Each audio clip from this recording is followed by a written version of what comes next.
I'm gonna choose the same thing I chose last time. Maybe they're trying to go for quantity over quality. No, actually I'm gonna change it.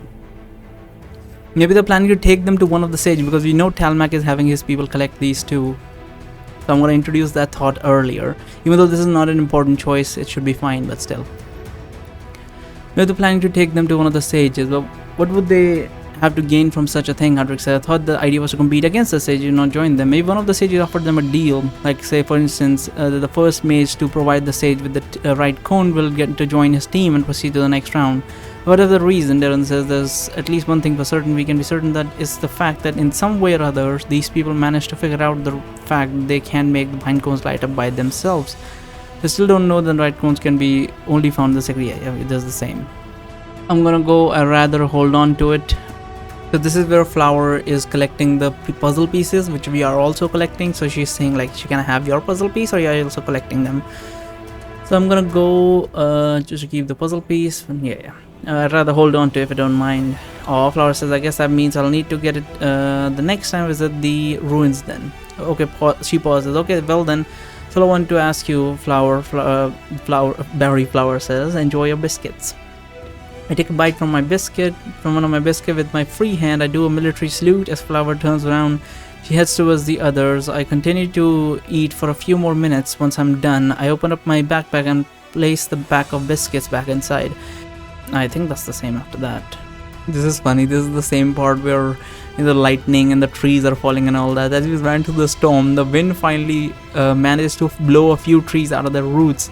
But we all managed to avoid sustaining any injuries by being alert and by paying attention to our surroundings, which is something that did not happen last time. I jumped out of the way because Barry was a little woozy, let's say. So this is when Kate is gonna form the ice dome or whatever around her. This is when Kate is asking Melindra to take another enchanter's oath and whatnot, and we are supposed to tell Melindra there's no need for her to take another enchanter's oath. So actually that would be, I think I asked her to take it last time, but I'm gonna go, there's no need for you to take another enchanter's oath, Melindra. Oh, Melindra says, so what would you rather have me do then? Plug my ears? Nothing, I say, because I haven't really discovered anything new about Aiden's loopholes yet. Damn, Hardrick says. So I guess we still don't know any of Aiden's weakness then. Well, I wouldn't say that we don't know any of Aiden's weakness. I say it just depends on what you're willing to call a weakness. For example, do you remember that time when Aiden teleported us all to your location right after you turned back into a giant and challenged everyone to a brawl? Oh yeah, I remember, Hardrick says. It was on the second day of the tournament. Well, I say the thing is that Aiden teleported every tournament participant in the vicinity, including me, Darren, Kate, but he didn't notice the three of us until later. It means that even if he has the ability to monitor everyone on the island with his magical sense, he still can concentrate on everyone at once, which shows that that even with all his power, he still has some weakness that a normal person would have. He can still be distracted. Well, as far as weaknesses go, this one isn't really all that useful, Hardrick says. I shrug. It's a start, I say. Well, when you're up against someone, an enemy of that caliber, I argue that every little bit of information helps. Fair enough, Hardrick says. So what if we tried to uncover stuff from his past instead, or his motivation? Maybe that could help us fight him somehow. Like, for example, maybe we could find out the reason why he's filling the whole continent with those weird invisible spells. Good luck finding that, I wonder. Says. I've known him for most of my life, and even I have no idea what he's trying to pull. Maybe he's trying to win back the fox's heart, Arka says in a mocking tone. I heard that they had a bit of a falling out of the stunt he pulled in Olnar, and I don't think they were exactly in the best of terms before that. Their relationship had been slowly degrading for a long time.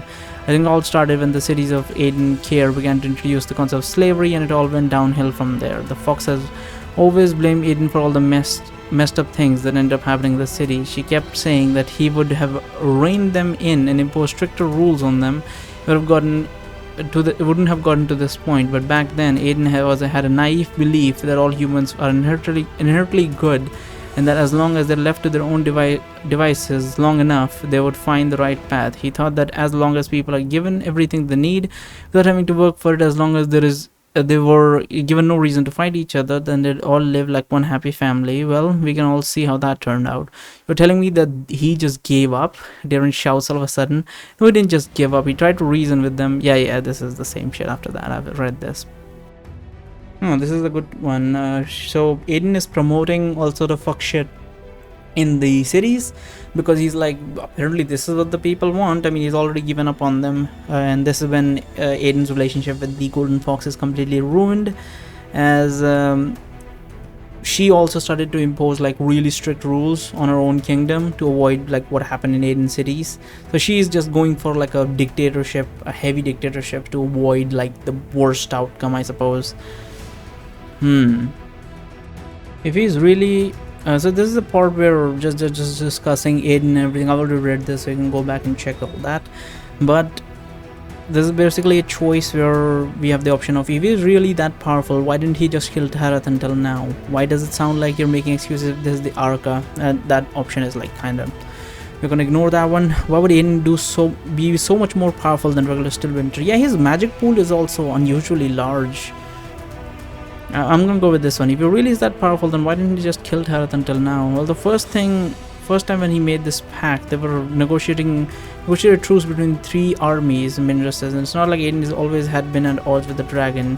We even used to have monthly councils of Aiden, where Aiden and the Fox and the dragon would meet and talk about the common problems that affected all their kingdoms. I also participated in a few of these, and while discussion between Aiden and Tarath were not much different from what they are today, they gave a much friendlier vibe back then. I think that even if he won't admit it, Aiden would be sad to see the dragon killed. Haruka says, as if Aiden would probably just keeping the dragon alive because he amuses him. Who knows? Munira says, shrugging. It's been a long time since I actually had a discussion with Aiden, so I don't really know what's going on in his head. You're sharing quite a lot of things with us about Aiden's past, Luna says all of a sudden. May I ask, what do we owe this sudden change of heart on your part? Well, since I'm obviously Aiden's spy, Melinda says with a sarcastic tone in her voice, I can't just keep everything a secret from you. I need to reveal some sensitive information here and there to make sure you people actually start to trust me. She then looks straight at Kate with a mocking smile. Wouldn't you agree? She asks her. Kate frowns at her, but she doesn't say anything. Maybe it's about time we change the subject. Whatever. They're the same thing after that.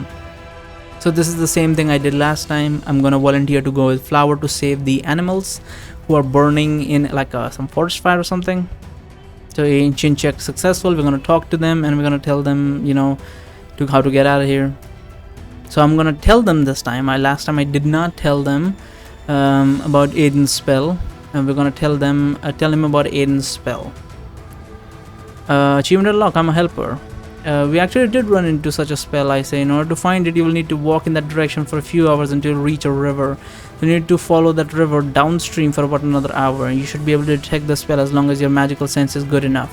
Your help is much appreciated, the second wolf. So unfortunately, we do not have anything to reward you with right now, but if you ever come near one of the sacred forests in the future, you should not hesitate to send word to us. We wolves do not forget our deaths easily. Right, I say, but I think you should hurry and escape from here before the fire spreads even more. The exit is that way. You have our sincerest gratitude, human. The second wolf says, I hope we'll meet again. Come, brother, let's get out of this infernal place. Wow, I didn't know that you spoke the language of animals so well, Barry. Flower says as the 3 animals all head towards the exit. I only managed to understand certain... Yeah, this is the same thing after that. So here we're just talking to Layla. So how are things going with Kate? Are you like a little group so far? So what have you been up to lately? I mean, they're all non-matter choices, so whatever I could choose. So how are things like a little group so far? It's not bad, Layla writes while smiling. Hardrick's cheerfulness can get a little exhausting at times. Darren can be a little too stern in certain situations. They're all good folk and enjoying their company. Yeah, they can be pretty fun to hang around with. I say, don't worry, you'll get used to their quirks after a while. Hell, I even managed to get used to Arca, and we have seen what she's like. I guess this is what happens when you travel with the same people for a long period of time, and face many hardships together with them. Before you know it, you become a part of a tight-knit group, and you almost start to think of think of them as family. You think I'd do it too someday? Layla writes, do what? I say, become part of your group. Layla writes, what are you talking about? I say, you're already part of our group. Layla shakes her head. Only temporarily, Layla writes, once you're all done with your business Zollander, I will stay behind with my father. The rest of you will leave the city. You go on your next adventure. Yeah, but it's not like we'll be doing this forever either. I say, eventually the tournament will be over, our group will disband. That doesn't mean that we won't be meeting each other again later when we decide to. When we do, you will be welcome to join us. I'm not sure how easy it will be for us to meet again after you leave Varathia, Layla writes. Well, I heard the citizens of Varathia can invite outsiders, I say, so I don't think it should be much of a problem if you write us an official invitation. I'm not sure how well that would work, given that my father and I both wanted criminals, and also the fact that Olinda is a rogue kingdom, so the other kingdoms would probably never approve of such an invitation, even if I weren't considered a criminal. Yeah, but you're forgetting that our goal is to assassinate. Yeah, this is the same shit. It's like positive stuff. But it's just one paragraph, I might as well read it. But you've forgotten that our goal is in Olanders to assassinate the king. I say things will certainly not stay the same after that happens, and your criminal record might get erased in the future with a little help from Gollum. But I think he made it pretty clear that he's on our side, and I'm certain that he'll find a way to aid you once he's gained a little more influence in the city. Think positive. Perhaps you're right, Layla writes. At the very least, something tells me that Hardrip would never leave Barathia without having a final celebration, regardless of who will actually win the tournament in the end. So we'll be sure to meet at least one more time before we leave. See, what did I tell you? I say. You already understand how the group works, and you're barely traveled with us for more than 2 days. Practically an official member of the team by now, but I will make sure to work hard to be worthy of this title, Layla writes, smiling. Hey Layla, Hardrick shouts. I know that I'm asking a lot here, but could you please come and help us keep the scores with those? Yeah, there's the same shit after that.